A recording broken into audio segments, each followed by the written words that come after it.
എടാ മണ്ടൻ ചെറുക്ക, നീ ഇതിലും ഭേദം പിച്ചച്ചട്ടിയുമായി തെരുവിൽ തണ്ടാൻ പോവുകയാണ് നല്ലത്.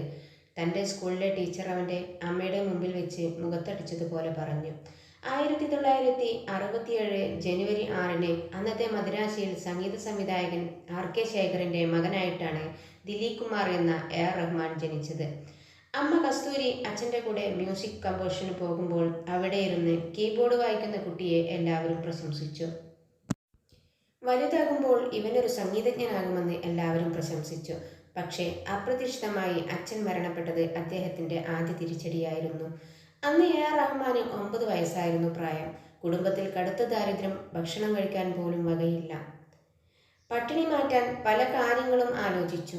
അവസാനം അച്ഛൻ്റെ സംഗീതോപകരണങ്ങൾ വാടകയ്ക്ക് നൽകിയാണ് ചെലവ് കഴിഞ്ഞു പോയത്. അതുകൊണ്ട് കഴിയാതെയായപ്പോൾ 11-ാം വയസ്സിൽ അമ്മയും സഹോദരങ്ങളും അടങ്ങുന്ന കുടുംബത്തെ നോക്കാൻ AR റഹ്മാൻ പല ജോലികളും ചെയ്യാൻ തുടങ്ങി. വരുമാനമുണ്ടാക്കുന്നതിൻ്റെ തത്രപ്പാടിൽ അദ്ദേഹത്തിന് സ്കൂളിൽ പോകാൻ കഴിഞ്ഞില്ല.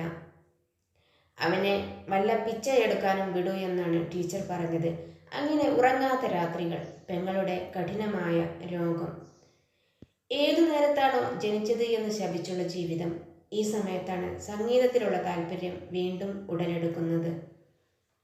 സുഹൃത്തുക്കൾക്കൊപ്പം മ്യൂസിക് ബാൻഡ് തുടങ്ങി. പക്ഷേ ജീവിക്കാൻ അതൊന്നും മതിയായിരുന്നില്ല.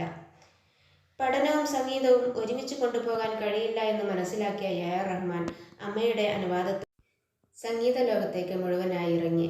അതിനുശേഷം ചെന്നൈ ആസ്ഥാനമാക്കി ഒരു മ്യൂസിക് ബാൻഡിന് തുടക്കം കുറിച്ചു. സംഗീതം ഏറ്റവും വലിയ മരുന്നാണ്.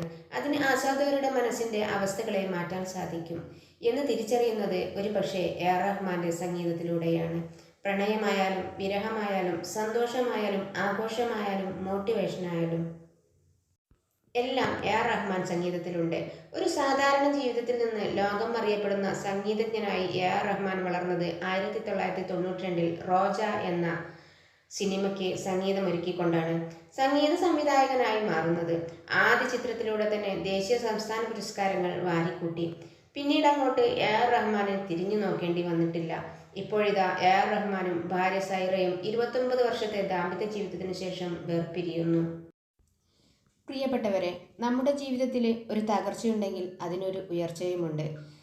നാം എന്തിനൊക്കെ വേണ്ടി മനസ്സ് പിടഞ്ഞിട്ടുണ്ടോ അതിനെല്ലാം നമുക്ക് എണ്ണി എണ്ണി മറുപടി ലഭിക്കും. ഒരു പക്ഷേ ഇത് കേൾക്കുന്ന നിങ്ങൾ ഒരു ഭീകര തകർച്ചയിലൂടെയായിരിക്കും കടന്നു പോകുന്നത്.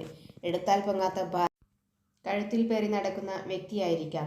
ജീവിതം അങ്ങ് അവസാനിപ്പിച്ചാലോ എന്ന് ചിന്തിക്കുന്ന സമയമായിരിക്കാം.